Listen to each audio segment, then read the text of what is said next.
Bismillahirrahmanirrahim. Assalamualaikum warahmatullahi wabarakatuh. Waalaikumsalam warahmatullahi wabarakatuh. Alhamdulillahirabbil alamin.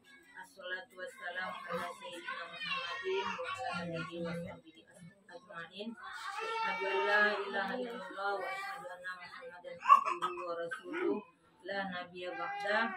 Rabbi shrali sadri wa yassirli amri wa hlul 'uqdatam min lisani yafqahu qawli. Pertama-tama tidak bosan-bosan kita memberikan puji syukur kepada Allah Subhanahu wa taala yang mana pada siang hari ini kita telah dapat diberinya kesehatan sehingga kita dapat hadir bersama-sama yaitu di majelis taklim ini dalam rangka melaksanakan kegiatan rutin kita. Kedua kali tak lupa kita senantiasa menyampaikan sholawat kepada Nabi besar Muhammad Sallallahu Alaihi Wasallam dengan melapaskan Allahumma sholli ala Sayyidina Muhammad wa ala alihi Sayyidina Muhammad. Yang kami hormati ibu-ibu jemaah yang hadir pada siang hari ini dan ibu ahli bait keluarga yang berbahagia. Ibu-ibu yang kami hormati, kebersihan adalah sebagai dari iman, sebagian daripada iman. Jadi kalau kita sudah bersih ibu-ibu, jadi kita berarti sudah termasuk orang yang beriman kepada Allah Subhanahu wa taala. Di sini kami menyampaikan yaitu tentang pengertian junub, penyebab dan tata cara menyucikannya. Jadi junub itu termasuk najis. Jadi kalau kita berjunub, junub berarti kita harus membersihkan dan menyucikan diri kita. Dalam Al-Quran surat Al-Baqarah ayat 222 ini Allah berfirman, A'udzubillahi minasyaitonirrajim. Bismillahirrahmanirrahim. Innallaha yuhibbut tawwabin wa yuhibbul mutatahhirin. Yang artinya sungguh Allah Subhanahu wa taala menyukai orang yang tobat dan menyukai orang yang menyucikan diri, yaitu orang yang membersihkan hadas daripada badannya. Termasuk kita ibu-ibu dalam rumah tangga tentu ada junubnya. Walaupun ini kita agak sedikit seks tentang pembicaraannya, tapi ini penting kita ketahui ataupun kita perbaiki. Ibu-ibu yang dirahmati Allah Subhanahu wa taala, istilah junub adalah hal yang tak asing lagi di tengah umat Islam. Junub merupakan kondisi saat seseorang memiliki hadas besar dan tubuhnya kotor. Jadi kalau kita dalam junub itu berarti kita banyak yang tidak bolehnya ibu-ibu, banyak yang terlarangnya. Misalnya pasangan suami istri yang telah melakukan hubungan badan dilarang untuk melakukan ibadah seperti sholat, berpuasa, dan membaca Al-Quran ataupun sebagainya. Jadi kalau kita dalam keadaan junub, kita tidak boleh melaksanakan ibadah kepada Allah Subhanahu wa taala.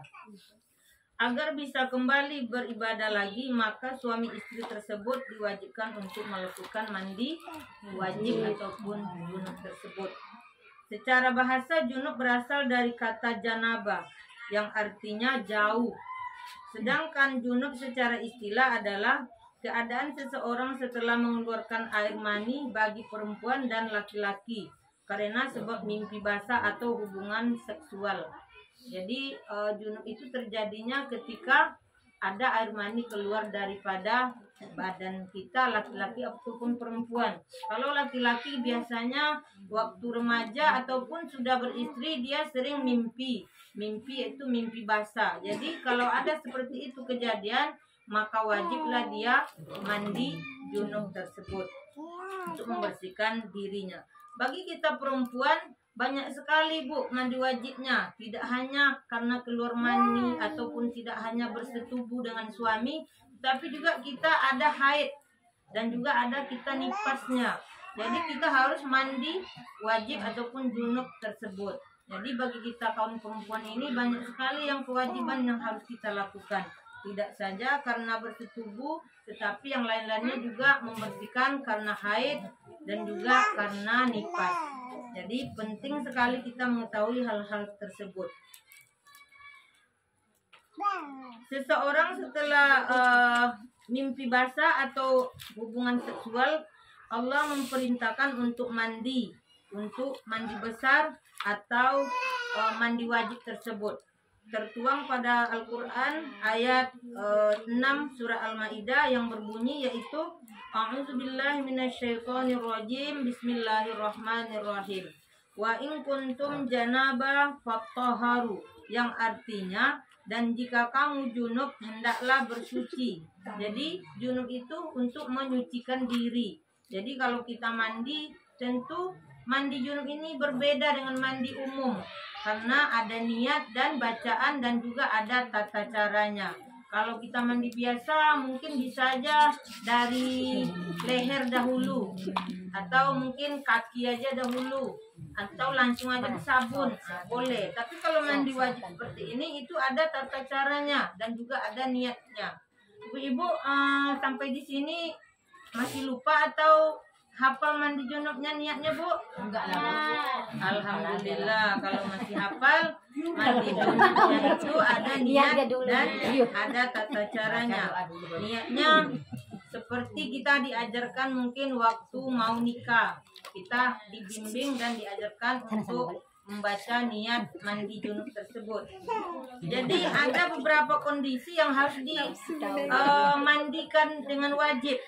Kondisi tersebut yang pertama yaitu keluarnya air mani tersebut. Kalau laki-laki mungkin mimpi basah. Kalau kita perempuan mungkin keluar air maninya saat kita berhubungan badan dengan suami kita. Jadi kita perlu melaksanakan mandi wajib tersebut. Yang kedua kondisinya yaitu kita berhubungan suami istri. Itu udah jelas kan ibu-ibu? Nah, jadi kita bersegera lah ibu-ibu untuk mandi. Jangan kita berlenga-lenga karena terlalu lama kita tidak bersih itu nanti ada lagi pembicaraan di antaranya yang terucap. Maka pembicaraan itu termasuklah pembicaraan yang di dalam keadaan junub tersebut. Jadi maka kondisi itu sudah membuat seseorang wajib mandi karena Rasulullah SAW bersabda, bila dua kemaluan bertemu atau bila kemaluan menyentuh kemaluan lainnya maka hal itu mewajibkan mandi walaupun tidak keluar maninya, tetapi itu wajib kita mandi. Mungkin karena kita ini udah tua ya ibu-ibu ataupun yang masih muda juga mesra-mesra aja, tetapi di antara kemaluan itu bersinggungan tetapi tidak mengeluarkan mani tersebut, maka wajib juga kita membersihkan badan kita untuk mandi wajib tersebut. Yang ketiga yaitu wanita yang telah selesai masa haid. Nah, jadi kalau kita setelah selesai haid itu kita wajib mandi karena mandi haid tersebut itu juga membersihkan diri kita untuk melaksanakan ibadah kepada Allah Subhanahu wa taala. Karena dalam Al-Quran surah Al-Baqarah ayat 222 yang artinya dan mereka menanyakan kepada Muhammad tentang haid. Katakanlah itu adalah suatu yang kotor. Karena itu jauhilah istri pada waktu haid dan janganlah kamu dekati sebelum mereka suci. Campurilah mereka sesuai dengan ketentuan yang diperintahkan Allah kepadamu. Sungguh Allah menyukai orang-orang yang tobat dan menyukai orang-orang yang menyucikan diri. Jadi kalau kita dalam haid tuh Bu, jangan kita pula nak mendekat-dekat sama suami. Kalau suami udah menjauhi kita, udah berusaha, kita pula yang mendekat-dekat. Sedangkan itu kita dalam keadaan kotor. Jadi jangan pula ibu-ibu menyatukan mandi haid dengan mandi wajib, mandi junub. Karena itu tidak boleh. Karena mandi haid lain lagi niatnya, mandi junub lain lagi niatnya. Jangan nanti karena tanggung digabung pula mandinya jadi dua. Kalau bisa marilah kita sama-sama hindari hal-hal yang seperti itu. Karena itu adalah larangan Allah Subhanahu wa taala. Dan juga ada tata cara mandi itu. Tata cara mandi wajib. Mungkin ibu-ibu udah tahu kan ibu-ibu caranya. Yang pertama mungkin kita membasuh telapak tangan kita ini 3 kali seperti kita mau berwudu.